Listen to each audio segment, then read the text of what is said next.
Buenos días. Moncho, como decía na presentación inicial, para os que non estabades, ven representando, porque si queríamos en estos momentos tivese visibilidade do campo de excedencia do mar da Universidade de Vigo, ya que tamén estamos aí conectadas a outras universidades, pero especialmente o protagonismo deles e dos modelos que nacen dentro da Universidade de Vigo, inda que teñan tamén a orixe na formación de Moncho, igual que a de Vicente, pois na Facultade de Física da Universidade de Vigo. Bueno, ¿se me oye, no? ¿Se me oye en el fondo? Vale. Bueno, muchas gracias. Empiezo por eso, pues gracias a los organizadores por la invitación. Y vamos a ver. Voy a hablar de un caso particular de algo que sucede en el mar. Es decir, cuando hablé con Elena hace unos meses, me dijo que principalmente el interés de estas jornadas era también poner en valor aquellas cosas que se estaban haciendo dentro del ámbito de investigación de Galicia, pues universidad, pues cualquier tipo de institución donde la investigación fuese algo fundamental, ¿no? Y entonces, pues, bueno, obviamente el mar es, digamos, en sí es muy complejo, con muchas escalas muy diferentes, y entonces, obviamente, no voy a tratar todos los temas relacionados con el mar, sino una serie de temas en particular. Digamos, empezamos un poco por poner en contexto todo, ¿no? Básicamente, de forma tradicional, se ha trabajado durante mucho tiempo pues, en modelización del océano. Y dentro de lo que es nuestro dominio costero se han utilizado múltiples modelos. He citado estos tres porque después buscar que en Scopus fueron los tres que me apareció más veces repetido, cruzando rías o tal y modelos. Entonces, bueno, pues, pero bueno, hay muchísimos más modelos. Estos modelos son modelos, digamos, a nivel internacional. Después los grupos, cada uno desarrolla sus propios modelos, que aportan cosas que a lo mejor donde los modelos más, digamos, convencionales están más limitados. Y entonces, bueno, pues básicamente este tipo de modelos históricamente se han dedicado a una serie de cosas, ¿no? Pues bueno, el estudio de la plataforma y tal. Y sobre todo también el estudio de qué pasa dentro de las rías gallegas, los estuarios. Y bueno, pues dentro de eso hay cosas que ya están muy bien resueltas por estos modelos. Estamos hablando de la circulación de marea, pues el tema de afloramiento, cómo el viento soplando de unas ciertas condiciones en la plataforma, pues da lugar a la entrada de un cierto tipo de agua dentro de las rías. Viento me refiero a cómo se acoplan, como decía antes Vicente, modelos meteorológicos con modelos oceánicos y, digamos, los dos funcionan de forma medianamente acoplada, no siempre totalmente acoplada, pero bueno, uno influye sobre otro, al menos a un cierto nivel. Descarga de los ríos, pues quizás comentaba Jerónimo y más gente bueno, pues que ha visto digamos, cuál es el efecto de los ríos, no solamente, digamos, generalmente estudiando, por ejemplo, temas como cómo cambia la salinidad dentro de los estuarios debido al aporte de los ríos, cosas de este estilo. Vale, eso es un poco un background, digamos, una introducción un poco histórica a las cosas que han seguido haciendo en Galicia dentro del punto de vista de modelos hidrodinámicos. Yo, este tipo de cosas no son las que voy a tratar ahora, voy a tratar otras cosas un poco más en particular, que va a ser qué pasa con el oleaje, que es, digamos, el otro gran campo dentro de lo que sucede en el agua. Digamos, modelos pues, corrientes frente a modelos de oleaje. Bueno, todos estamos acostumbrados a ver cosas de estos estilos. Cualquiera que viva cerca del mar pues está acostumbrado a los momentos en invierno en que hay descargas importantes, digamos, tormentas importantes, no siempre aparentes a lo mejor en costa, pero sí que se ven los efectos en costa cuando llega el oleaje, digamos, costero. Voy a poner un vídeo simplemente para mostraros qué tipo de cosas nos interesan y lo complejo que puede ser. Vemos aquí que hay bloques. Estos bloques, aunque pesen miles de kilos, pueden llegar a ser movidos por la fuerza del agua. Tenemos agua. Tenemos ese agua que al romper se mezcla con el aire y forma espuma. Golpea los muros, golpea las farolas, golpea los bancos, golpea los bancos. Incluso si se ve en el vídeo, ves que aquí como el agua es un poco así como sucilla, digamos. ¿Por qué? Porque también hay arena o hay sedimento que lo está suspendiendo. Entonces, como podéis ver, el fenómeno es en sí complejo, ¿no? Es decir, sobre todo porque hay muchas fases en juego y muchas, digamos, escalas diferentes, espaciales. Por mostraros un ejemplo, y bueno, estas fotos están tomadas, bueno, puesto ahí los años, pues porque, bueno, lo tengo aquí, pero realmente podemos haber buscado cualquier otro año. Os fijáis, en esta de San Sebastián, fijaos que hay un coche aquí, aparte del mobiliario urbano, o sea, que haya farolas o no haya, pues hay un coche, supone que hay alguien dentro.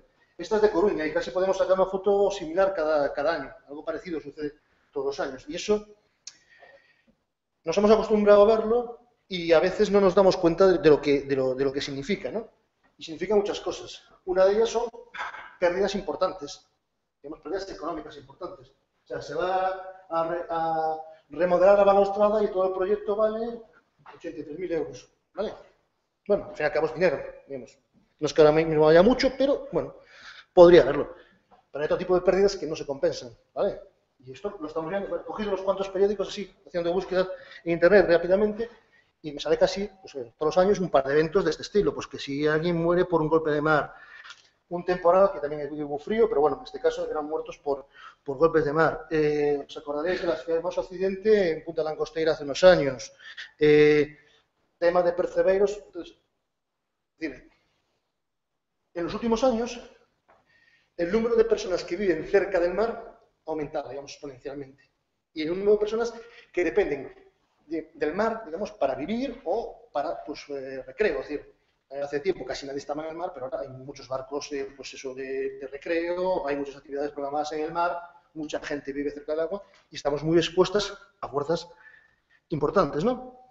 Tenemos estos eventos extremos y de alguna forma queremos saber qué podríamos hacer para, digamos, no podemos evitarlos, bueno, podríamos estar hablando, pero al menos paliarlos, es decir, reducir cuál puede ser su efecto sobre la población.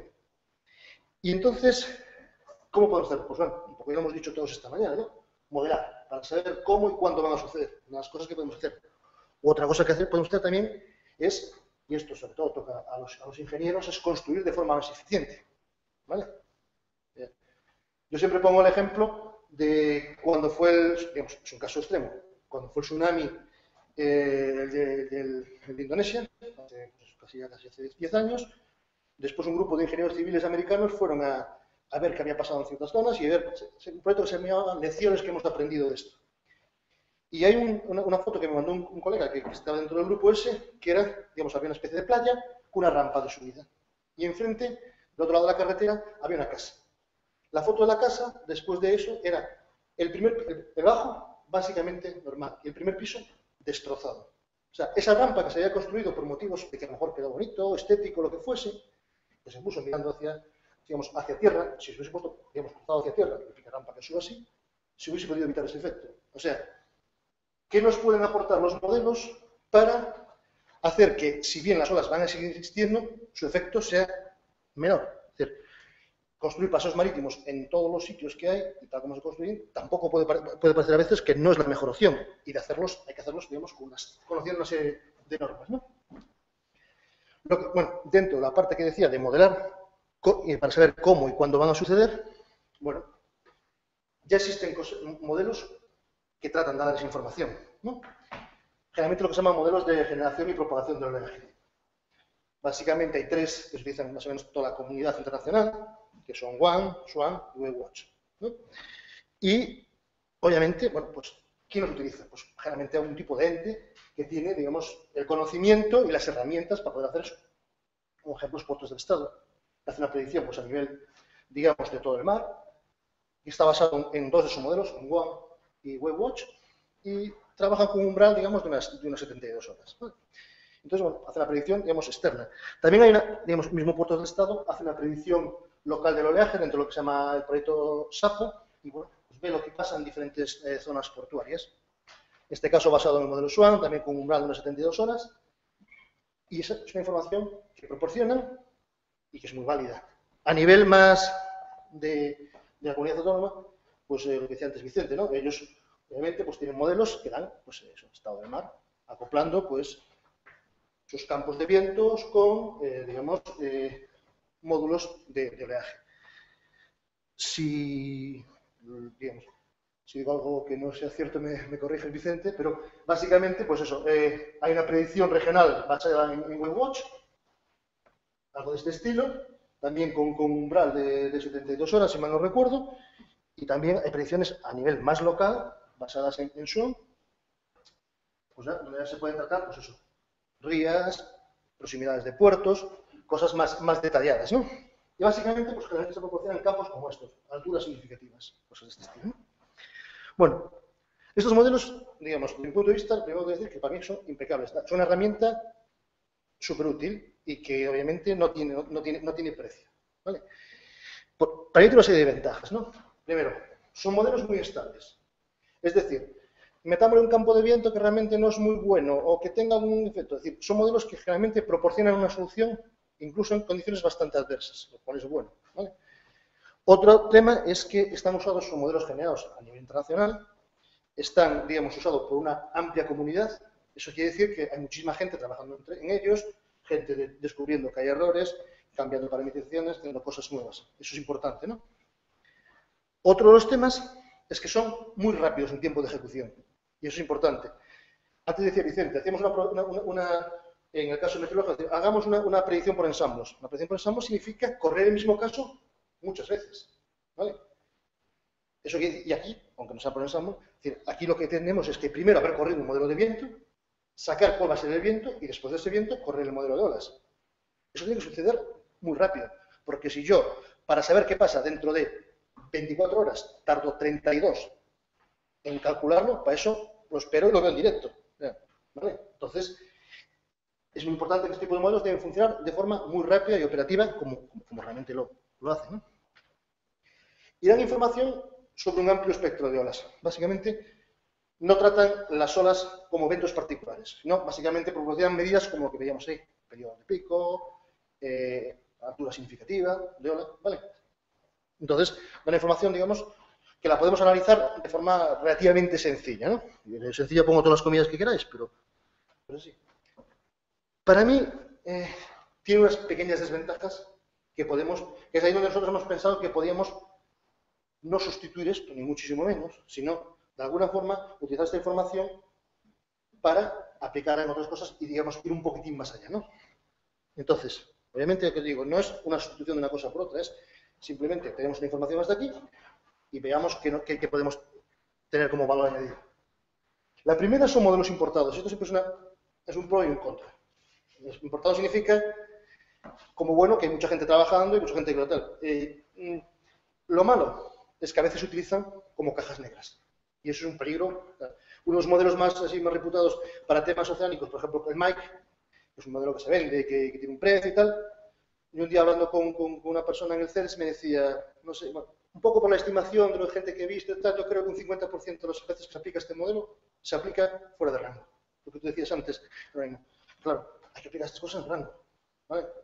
No, digamos, teníamos un profesor que estuvo con nosotros un cierto tiempo y que decía, siempre decía cachondeo eso, decía, si extrapolar un poco está bien, extrapolar mucho debe ser maravilloso. Obviamente no es eso, ¿vale? Entonces, cuidado con los modelos cuando no se sabe muy bien qué es lo que tienen dentro. Entonces, bueno, este tipo de modelos, otra cosa, si no funcionan de forma realista, cerca de coste. Cuando digo cerca, digo muy cerca de la costa. Y digo a veces incluso encima de la costa. Eso no lo hace, ¿vale? Y cuando la mayor parte de estos accidentes que hemos visto, a esa gente a la que mató un golpe de mar, tal, no la mató generalmente en el mar, sino la mató en costa, ¿vale? Entonces, y otra cosa es que no dan información en todas las individuales. Como decía antes, es una ventaja porque la información que nos da es una información muy sintética y muy fácilmente interpretable. Pero yo creo que puedo afirmar que a nadie lo ha matado la ola media, ¿vale? O sea, cuando surge un accidente, es aquella gente, muchas veces aquella gente que está al lado del oleaje, el oleaje está llegando y tal, y de pronto viene una ola un tanto especial y es la que se la lleva, ¿vale? Entonces, no, digamos, a veces las olas peligrosas son las olas extremas y a veces hay que saber algo, digamos, de alguna forma ver cómo interaccionan. Bien, ¿cómo podemos ir más allá de estos modelos clásicos? Y más allá con las connotaciones que decía antes, utilizarlos como plataforma para dar algo más. Pues otro tipo de modelos. ¿Basados en qué? En esto, digamos, no soy nada original. Lo contó Vicente, lo contó Jerónimo, o sea, Navier-Stokes. Y Navier-Stokes, es decir, no es más que bueno, estamos hablando de ecuaciones de conservación. O sea, la masa se tiene que conservar y el momento se tiene que conservar. Es decir, si algo está así, no hay ninguna fuerza que actúe sobre él, se queda así. Y si algo hay una fuerza que actúa, eso se mueve, acorde a esas reglas. Más o menos complejo, pero básicamente eso es lo que da Navier-Stokes. Conservación de la masa y conservación del momento. Bien. Bueno, aquí viene la pregunta del millón. ¿Cómo sin malla? Nosotros pensamos que para la mayor parte de los problemas que se nos pueden plantear, los métodos con malla son suficientes y funcionan perfectamente, ¿vale? Y nadie pretende nunca competir con este tipo de modelos en aquellos sitios donde funcionan bien, ¿vale? Porque siempre funcionan bien, son muy estables son matemáticamente muy correctos, en general, los algoritmos son correctos, pero hay casos que se nos escapan, ¿vale? Donde el tener una malla nos supone unas limitaciones, ¿no? Bueno, esto lo tenía porque no sabía que ibais a comentar antes vosotros y en algún momento Jerónimo mostró una malla, entonces, bueno, simplemente muy rápido, ¿qué es una malla? Un conjunto de puntos, más o menos en el que analizamos las propiedades. Pues tenemos un modelo clásico, dividimos en la versión más simplificada, dividimos todo este salón, lo dividimos en cuadraditos, tan grandes como podamos. Y vemos, digamos, qué pasa en cada uno de los vértices de ese cuadradito. Lo que pasa dentro realmente no lo estamos viendo. Bueno, así de forma un poco chusquera explicándolo, ¿no? Y básicamente es lo que medimos. Medimos en un conjunto de puntos. ¿Qué puede suceder? Que nuestro sistema, que el agua, tengamos un agua moviéndose de aquí para allá, bum, bum, bum, tal, y que estemos realmente resolviendo hasta el techo.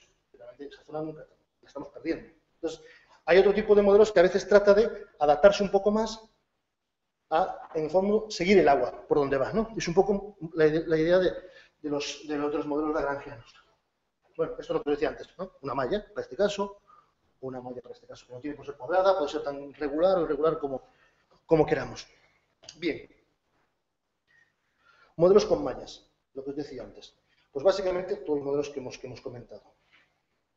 Aquellos que tenemos un dominio computacional confinado, y confinado puede significar muchas cosas. Cuando antes Jerónimo puso la ría de Ferrol, obviamente cerró la frontera por aquí, que era donde metía las condiciones de contorno. En la realidad no es que esté confinado, sino que, bueno, asumimos que el resolvemos está ahí y la información que viene de fuera nos la da alguien. O Vicente lo hacía también.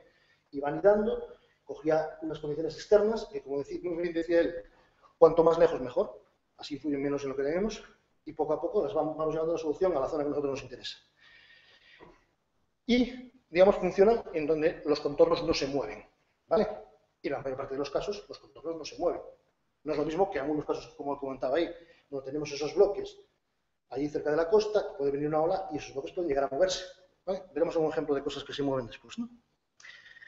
Y no son buenos en general para problemas que tienen deformaciones del fluido altamente no lineales. Bueno, bajo este epígrafe, pues algo como esto podría ser, imaginemos un dique, llega el agua, pega, una parte de la ola salta, muy grande, y cae del otro lado, y el agua que por el otro lado estaría quieta, se mueve por ese. El flujo, digamos, el fluido, se rompe y se vuelve a unir. Esas cosas son muy no lineales y muy difícilmente tratables con otro tipo de modelos.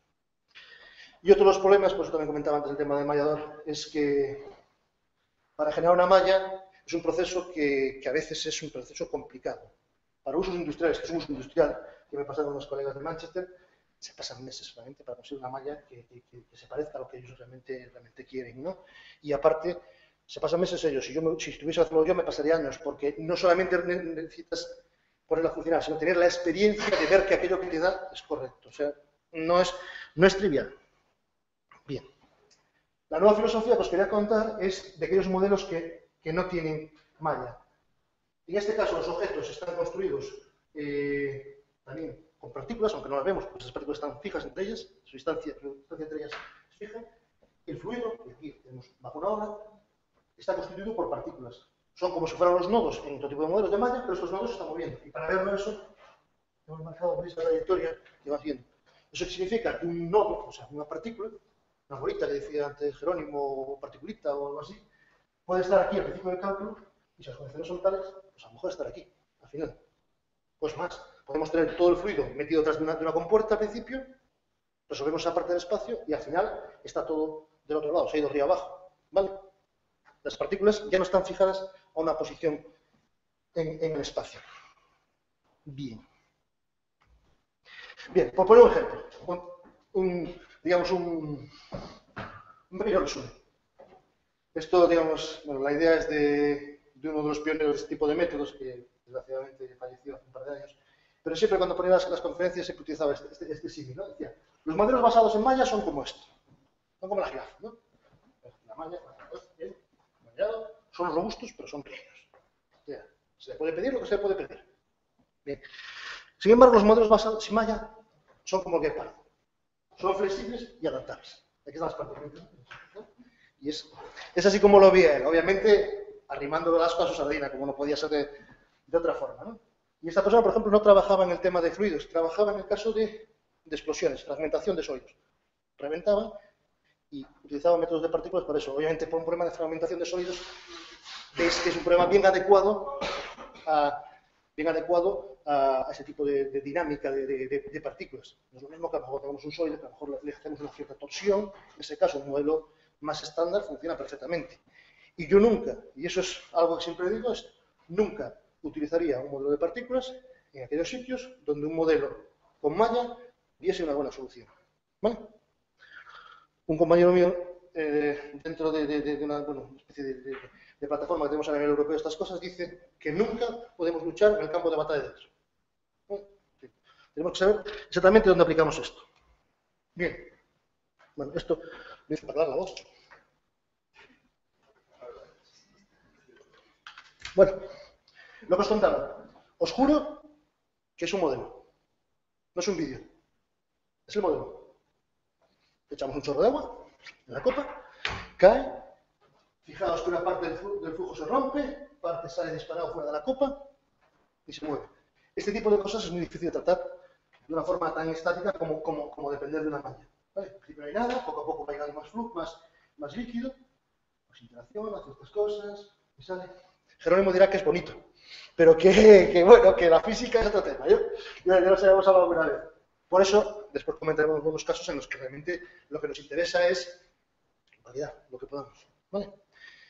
Porque otra cosa es que, en aquellos casos muy difíciles, una solución regular es mejor que ninguna solución. Lo que decías antes, es decir, muchos problemas de sedimentos. Tener un error, que fuiste muy optimista. Yo alguna vez que...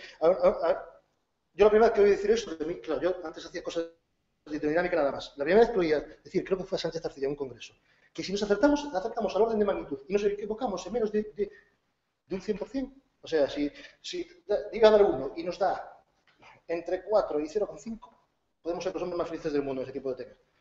Pues claro, hay casos en los que a lo mejor realmente no sabemos otra forma de hacer las cosas y hagámoslo con lo que podamos. Tenemos una solución. Mejor que nada, ¿no? Bien, vale. Como os decía antes. Bueno, hemos desarrollado un modelo básicamente entre la Universidad de Vigo y la Universidad de Manchester. Tenemos más colaboradores que explotaremos algunos más. Básicamente el modelo, es entre la Universidad de Vigo y la Universidad de Manchester. ¿Y dónde nació este modelo? Pues en los Estados Unidos. ¿Por qué nació en los Estados Unidos? Porque tanto la persona es de Manchester como yo, en aquel momento estábamos trabajando en un laboratorio en Estados Unidos, donde nos conocimos y donde empezamos a trabajar con una persona que estaba allí. Y entonces empezamos a desarrollar, vimos el comienzo del modelo. Estamos hablando del año 2001, cuando empezamos a hacer algunas cosas. Totalmente limitados por la potencia de las máquinas. ¿Vale? Después a lo mejor hablamos un poco más del problema de demanda de máquinas. Bueno, el modelo se llama Glorious Physics, es la página web. Y os recomiendo que entréis a jugar, ¿vale? Y os hacéis las cosas y ya está. ¿Por qué? Bueno, ¿qué es lo que hay ahí? Pues bueno, es software libre. A los jóvenes, eso del tema de libre, no sé si os... Como que estáis acostumbrados a que básicamente todo lo que está en la red es libre y gratis, pues está. Pero en este caso significa eso, justamente eso. Eso que generalmente hacemos de otra forma, pues esta vez es libre. Libre significa que están los códigos fuentes, ¿vale? Solamente si un código fuente necesita alguna cosa externa que no es nuestra o que tal, que nos han dejado pues, como un ejecutable, la proporcionamos ejecutable. Pero es algo que tú te tienes que colgar ahí. Normalmente el tiempo que entras y haces el primer ejemplo no son más de 5 minutos, ¿vale? Tiene una guía y un manual de usuario, tiene un foro de discusión y preguntas, contestamos a todas las preguntas, salvo que sean cosas así muy particulares, porque no, es que la gente te dice, es que yo quiero hacer un barco y lo que quiero hacer no sé qué tal, y yo, pues macho, trabaja un poco más, haz una pregunta más concreta, ¿vale? Porque hay gente que quiere que nosotros se acuerdan.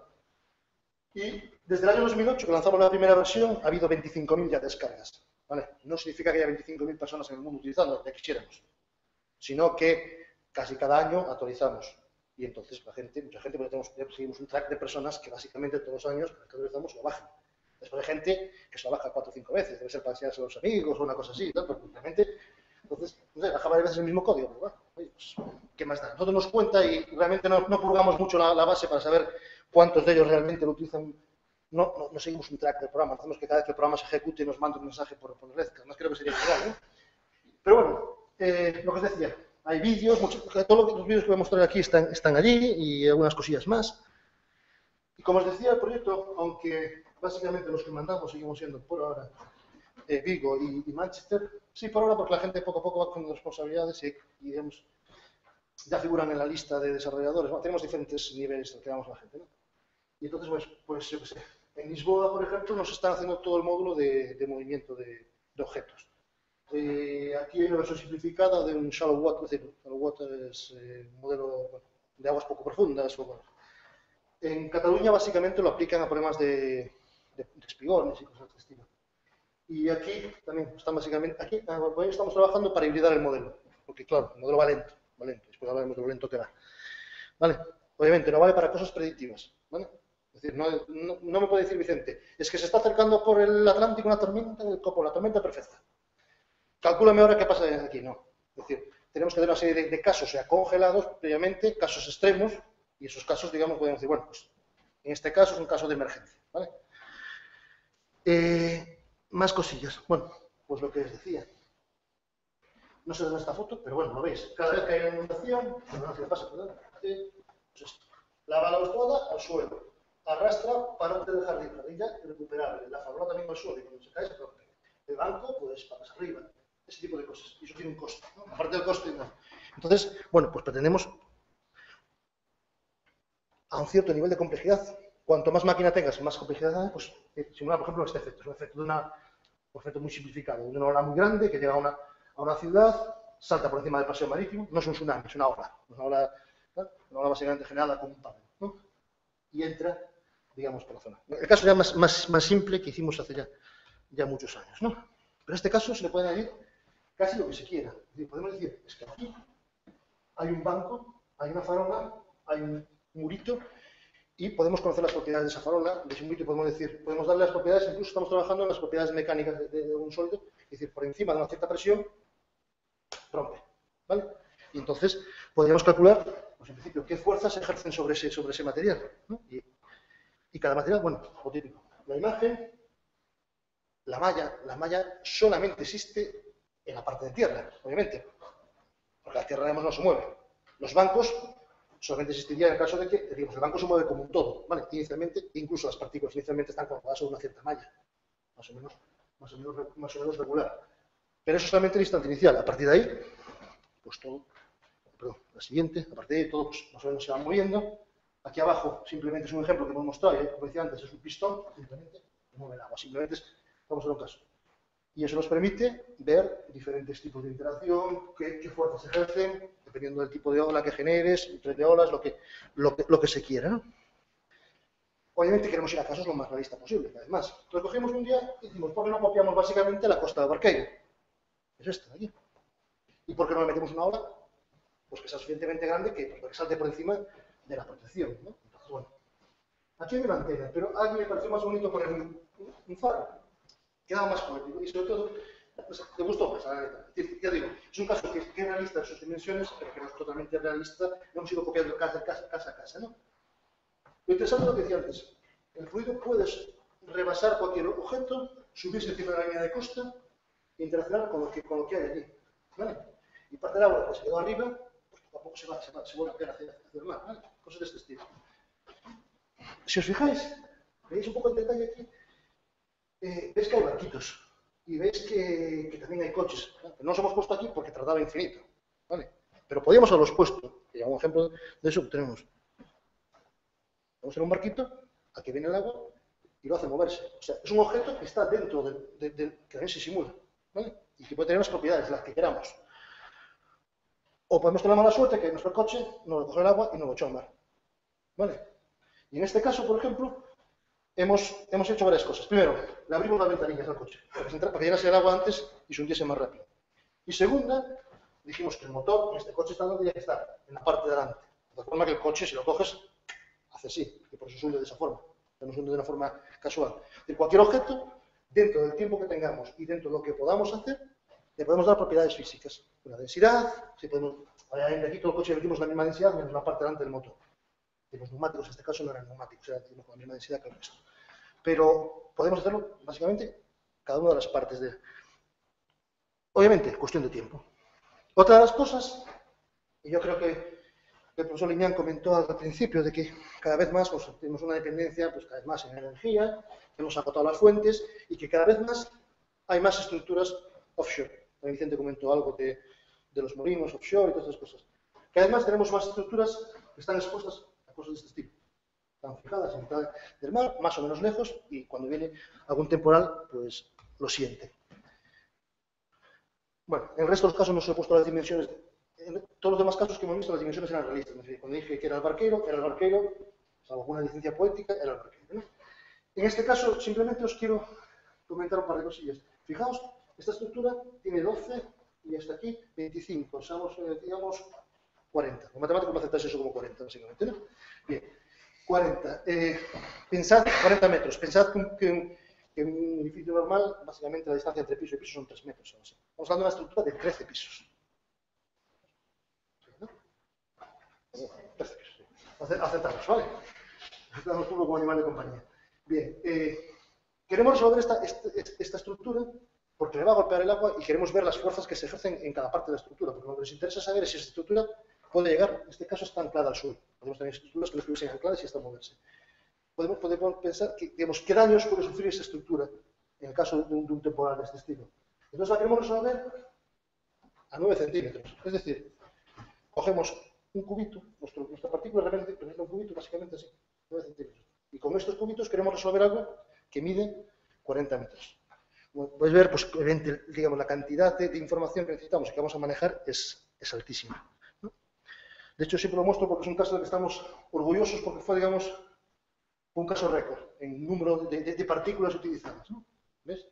Una ola grande colisionando con la estructura donde podemos en cualquier momento calcular cuáles son las fuerzas que se ejercen sobre esa estructura. En este caso la pusimos totalmente rígida y no tuvimos en cuenta si podía o no podía romperse bajo estas condiciones, pero podemos hacerlo, ¿vale? Podemos decir cuáles serían las condiciones de rotura de esa estructura, ¿no? Le digo, es un proceso, y aquí Vicente siempre me echa la bronca por estas cosas, es un proceso que dura, no sé, ¿cuánto pone ahí? 12 segundos de tiempo real. Y que dura 92 horas de cálculo, ¿vale? ¿En dónde? En el Centro de Superpoblación de Barcelona. O sea, no es en un sitio cualquiera, no es en mi PC, ¿vale? Quiere decir que obviamente las demandas de máquina son brutales. Pero no me importa. ¿Y por qué digo que no me importa? Porque en el año, digamos, correr 10 a la 4 partículas en el año 2002 me lleva lo mismo que me lleva a correr 10 a las 9 partículas en el año 2012. ¿Vale? Es decir, esto va. Entonces, todos, bueno, los que ya tenemos una cierta edad, ¿no? No, es verdad, tenemos una cierta edad, pues recordamos aquellos momentos que decíamos, no podemos ir a modelos tridimensionales, porque es que no hay quien corra en modelos tridimensionales. Sí, ahora se pueden correr en modelos tridimensionales. Entonces, es cuestión de tener las herramientas, es decir, hagamos el Ferrari, ya nos pondrán autopistas, ¿no? Pues es eso. Desde el punto de vista antes lo que decía, construir de forma eficiente, pues los ingenieros se preocupan mucho por estas cosas. Tienen que poner una serie de bloques en zonas costeras que cuestan un dinero, no solamente poner el bloque, sino también colocarlos. Y lo que no quieren es que el espigón, cada primera tormenta que haya, se le muevan los bloques, porque si se mueven, pues obviamente la estructura corre un riesgo. Entonces, bueno, pues se puede hacer, digamos, múltiples tipos de simulaciones. Jerónimo decía antes lo de los modelos físicos frente a modelos matemáticos, ¿no? Modelos físicos referidos, normalmente estas cosas se hacen con modelos físicos. Y digamos, nunca queremos decir que los modelos físicos deberían salirse a utilizar estos modelos. Simplemente creo que sería más eficiente utilizar ambas cosas. Es decir, posiblemente la versión final yo siempre la haría con un modelo físico, ¿vale? Tirando piedras contra mi propio tejado. Pero el número de casos que tengo que probar de modelos físicos lo reduciría dentro de lo posible al máximo con este tipo con simulaciones, ¿vale? Las dos cosas creo que se pueden complementar perfectamente. Bueno, aquí nada, simplemente mostrar un caso, pues eso. Diferentes tipos de protección, en esta básicamente una rampa, en este pues bloques colocados de diferentes formas y cada uno, pues obviamente, en este caso comparamos, bueno, altura de RANAP se llama, digamos, no sé cuál palabra en castellano, RANAP. Elevación, es lo que sube el agua cuando se acerca por la costa, desde el nivel base hasta donde llega. Pues obviamente pues hay medidas en ciertos casos y se pueden medir, pues obviamente, diferentes soluciones y compararlas con la realidad. La ventaja de hacerlo con partículas, aquí va a empezar a llegar al viaje y vamos a ver, los colores no significan nada. El color único significa es que azul es el instante donde está ahora y rojo, digamos, hasta rojo marca la trayectoria de los últimos, digamos, milisegundos, un poco para que tengamos una idea del halo que va dejando la partícula. ¿Qué podemos hacer con este tipo de modelos? Que el agua entre por los intersticios de los bloques y con eso puede llegar a moverlos, a desplazarlos y a deformar ese tipo de estructura. Y eso difícilmente se logra de otra forma. Ya me queda poco, Elena. Entonces, otra cosa, objetos flotantes, ¿no? Cuando hay inundación tipo tsunami, muchas veces hay de todo menos agua, ¿vale? No hay de todo. Y hay aquí pues una casa que va flotando, un contenedor que va flotando, un coche que va flotando. Todo el mundo recuerda pues esto, ¿no? Coches arrastrados por el agua en Japón, el barco que anda por ahí a la deriva, el agua que entra aquí invade pues un parking y empieza a mover los coches, el barco que sigue viniendo a la deriva, que va a tener más tarde, aquí otros coches que se ven arrastrados. Ese tipo de cosas también la pretendemos ir haciendo, ¿vale? Como decía antes Jerónimo, es importante que las cosas no solamente sean bonitas, sino que se adecúen a la realidad, ¿no? Y para eso estamos haciendo experimentos de campo, donde tenemos unos cubitos aquí, los colocamos, le ponemos, ¿ves? Están marcadas las caras para que sepamos cuáles son. Conocemos todo, conocemos la densidad, conocemos el tamaño del objeto. ¿Ves un flash? Ese flash significa en el momento que levantas la compuerta, tienes perfectamente medido y puedes hacerlo, va seguido por varias cámaras y puedes seguir el timing de todo el proceso, ¿no? Y hemos hecho ya unos experimentos, pues eso, tratando de simular. Y además este experimento está hecho con muy pocas partículas, simplemente era para ver, digamos, con muy poco nivel de discretización, simplemente para ver la capacidad. Y bueno, estamos contentos. Es decir, ya unas medidas en experimentos preliminares bastante buenas y bastante cercanas a la realidad. Ya digo, la discretización no es buena, es bastante vasta porque era un poco para mostrar, simplemente, ¿verdad? Lo que os decía. Bueno, en este caso, aparece aquí y no aparece aquí, que no estamos viendo. Porque si alguien se ve que el agua está rebotando aquí, es para que se viese, ¿no? El parking encerrado y lo que vemos. Los coches dejan de ser, digamos, los coches son objetos. Y a veces el peligro es, digamos, lo que mueve el agua, cuál es la capacidad de eso de hacer daño ese objeto movido por el agua. Un coche golpea a otro, los coches, cualquier objeto, tiene sus propiedades, sus densidades, tal, y su fricción con otros objetos, ¿vale? Y eso se puede. Bueno, en este caso, el de turno dijo, vamos a hacer un paseo muy bonito, no vamos a fijar los bancos, vamos a fijar la balaustrada, vamos a poner así, como muy tal. Ya podemos dar simplemente un ejemplo, ¿no? Decimos, bueno, dejamos un banco ahí, pues ese banco se puede convertir en un proyectil. Bueno, hemos puesto la densidad de la balaustrada, que era similar a la del agua, para que fuese como una especie de madera flotante. Golpea, la balaustrada golpea el banco, parte de ello salta por encima del murito ese que había. Hay un muro, aquí hay una pared, ¿vale? Veis que el agua rebota. Y ese agua pues se lleva el objeto. Pues, ¿no? Esas cosas las que estamos tratando en experimentos de laboratorio de calibrar. Casos sencillos, obviamente. Nadie puede hacer el caso primero que vimos, el del mar, de primeras. Tenemos que hacer experimentos de laboratorio donde podamos repetir una y otra vez las condiciones para estar seguros que comparamos de verdad. Problema, lo hemos dicho varias veces durante la charla, el alto coste computacional, terrible. Veis el tiempo que tardan esas cosas, no vale de sistema, no vale de, digamos, de forma predictiva para decir, ya me pasa este fenómeno, dime qué va a pasar. No podemos hacer eso, ¿eh? Lo menos no podemos hacerlo ahora, y no creo que en la próxima década. Bueno, la solución viene de un mundo que los jóvenes de aquí conocéis mejor que yo. Es el mundo de los jugones, el mundo de las tarjetas gráficas. Las tarjetas gráficas, esto está todos puestos, ¿no? Bueno, pues el tema de las tarjetas gráficas, en el fondo, está compuesto de pequeñas unidades que, como cada vez habéis demandado mayor rapidez, los juegos más reales, que vaya más rápido, en el fondo cada tarjeta gráfica está construida como si fuera por microprocesadores, ¿vale? Pero van a una velocidad impresionante y trabajan de forma conjunta. Hay que saber manejarlas muy bien, porque si no pierdes la potencia que tiene. Pero por darnos un orden de magnitud, una tarjeta gráfica que puede tener un ordenador, un poco buena, ya de calidad alta, Nvidia, para hacer un poco de publicidad, que son, digamos, como nos nombraba un centro de investigación en Nvidia que hace publicidad, nos regala una tarjeta de 50, esas cosas. Pues, una tarjeta de esas que a lo mejor vale 400 euros, ¿vale? La hemos puesto a correr y hemos buscado cuántos procesadores necesitamos para compararse con ella. La cosa es que necesitamos 64 cores para comparar con una tarjeta gráfica. Entonces, y claro, la tarjeta gráfica vale 300, 400 euros. Y lo que se está haciendo, por ejemplo, todos los estudiantes que están haciendo en el Centro de Supercomputación de Barcelona ya son con multi-GPUs, muchas tarjetas gráficas, que cada una en sí funciona como muchos procesadores, acopladas unas con otras. ¿Vale?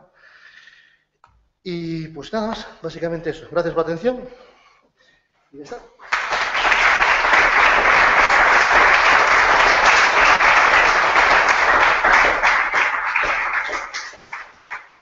La partida no sé si tiene sentido o no. La pusieron, no sé. Se mueven bien los bichos, pero no sé si tiene sentido. Pero vamos, a partir del tiempo haremos un éxito. De verdad que muchas gracias, Moncho, por la eficiencia con tanto. Yo creo que hemos conseguido una campaña que es muy didáctica y que me gustaría sobre todo impregnar a os colegas das novas xeracións a capacidade interaccional, a capacidade de citar, de relacionarnos, de admirarnos e de revalorizarnos todos, que é un dos objetivos da xornada. Non pasa nada, vedes que hai distintas formas de resolver moitos problemas para resolver e nunca o negocio de un vai contra o negocio de outro, todo o contrario, cando máis aporte, máis aposte no centro de computación, máis ferramentas temos todos, cando máis datos nos aporten con ese compromiso de ciudadanía que falaba ao principio de Galicia, que moi ben apuntou Vicente, máis podemos facer entre todos e máis podemos levar o tempo no bolsillo. Relativamente, isto como vos podedes imaginar, se non o pensastedes, a veces o lecer e a guerra tamén son os grandes demandantes do I+D, porque tanto os primeiros dous foron de recreo, outros foron de outro tipo, decir, por si esa parte medioambiental nos leva ao romanticismo de poñer o faro, que os temas de volúmenes finitos e os temas de volúmenes de empresa dos que se estaban a falar se desenvolveron, sobre todo, os métodos numéricos durante a Segunda Guerra Mundial para dinamitar as empresas do Rin e empregar a enerxía hidráulica directamente como arma. Iso non quere dicir que non podamos preocuparnos polo confort dos nosos colegas que viven nos nosos encoros, non? Para que as troitas suban do xeito máis confortable. A mesma tecnoloxía, según como a entreguemos, o que decía Peter Lax, que non se pode poñer portas ao campo, esos mesmos métodos que permitiron desenvolver o que toman casa, pois tamén nos permiten poñernos hoxe a facer outras cousas. Así que, eu espero que o que fagades vos sexa tan positivo como os que estamos facendo de unha certa xeración, porque hai como dous intervalos temporais das persoas que nos estamos dirixindo agora, en torno a boa añada dos 66, 65, 60, por aí andamos, non? Así que, bueno, se tenéis alguna pregunta, sí. Por a parte da admiración ao sobre de muitas imaxes que veces, unha pregunta moi concreta. As peticións, a final de ano do século, son de que o nivel do mar vai subir pues, uns 40 centímetros, máis ou menos, non? Sobre estas peticións, manteniendo el ritmo actual, sí. 40 e 50 centímetros, non? Sobre esas prediccións de subida de nivel do mar, hai algúns modelos que falan xa das puntas de oleaxe que hai que sumar, non? a estas prediccións. Eu, o que teño visto na red con moitas destes puntas de oleaxe que lle suban, son prácticamente un valor constante. Non? A pregunta é se hai alguna posibilidade que se poida particularizar, é dicir, que teñamos para Galicia, falando xa en concreto, para as nosas costas, a parte do que é a subida máis ou menos agardada do nivel do mar, que isto é bastante general, unhas puntas de oleaxe que van a incrementar, evidentemente, ese nivel, ¿no? Propias das desde el punto de vista estadístico o desde el punto de vista de localización geográfica. Bien, vale, vamos a ver. Empiezo por una cosa que siempre le cuento a mis alumnos y que tú obviamente sabes perfectamente, pero os lo digo sobre todo por la gente joven. Todo hay que ponerlo en contexto siempre, ¿vale? La elevación del nivel del mar, digamos que pueda ser 40 centímetros, ¿vale? En un siglo. Tenemos olas de 5 metros en costa. Y cada vez que hay una tormenta, y digamos, tenemos lo que se llama invertible, por cada milímetro que baja, digamos, de presión, centímetro que sube el agua. Tenemos muchísimas cosas ahí, ¿vale? Entonces, a veces nos preocupamos única y exclusivamente por la subida del nivel del mar, y eso es la contestación ahora, ¿no? Nos preocupamos solamente por la subida del nivel del mar, esos 40 o 50 centímetros. Pero hay algunos grupos, por ejemplo, la gente de Cantabria, que ya se ha preocupado en ver cuál sería, digamos, patrones de vientos que podrían existir dentro de 50 años, con esos patrones de viento. Obviamente, pues como decía Vicente, que no son perfectos, pero más o menos podríamos tener una cierta idea. Con esos patrones de vientos, forzar modelos de oleaje y ver qué es lo que nos está llegando a costa. Porque primero puede resultar que nos haya subido 40 o 50 centímetros, a lo mejor nos importa poco si las olas que nos vienen tienen 2 metros más.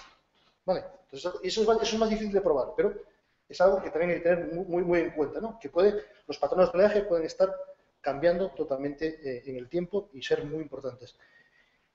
Para ello, obviamente, pues hay que considerar diferentes escenarios y obviamente las cosas no son nunca lineales. Y otra cosa es que obviamente nosotros podemos poner contramedidas. Es decir, hoy por hoy los diques, si hay que hacerlos, a ver, si los haces, a lo mejor tienes que pensar que en un futuro va a subir el nivel del mar, tienes que hacerlos un poco más altos, ese tipo de cosas. Eso tenemos que también tenemos que ir evolucionando a medida que vemos cómo evoluciona la situación. Pero yo creo, y ahí he decidido lo que tú dices, que es importantísimo tener en cuenta para el futuro el tema de cómo pueden cambiar los patrones de viento y cómo esos pueden dar lugares a patrones de oleaje totalmente diferentes a los que tenemos ahora. Y otra cosa que dijo Vicente antes muy bien y que a veces me parece muy interesante. A veces nos damos cuenta que los valores medios no han variado mucho, pero los valores extremos sí que han variado mucho. Y ahí es donde está el peligro. ¿Vale? Como decía antes yo, generalmente a nadie le mata la ola media, porque está muy despistado para que una que son las normales te vaya y te pille. La que te pillas pico que cada 7 olas te viene un poco más fuerte y te llega. ¿Vale? Entonces, importantísimo también eso, el estudio de eventos extremos. Muchas gracias. ¿Alguna cuestión más? Bueno, pues dar las gracias. No me quería ir porque se me está exigiendo el momento de escuchar la pregunta de una para otra y sobre todo antes a raíz de la intervención de Vicente. Este ano tamén é o Ano Internacional de Estadística, vai aquí representado o Consello Galego de Estadística e hai unha compañía facultade que será próximamente doutora en Estadística que simplemente que focalizamos a xornada no planeta Terra, pero aparte de esta de honra estadística, esa parte das matemáticas está presente na UNESCO e en máis.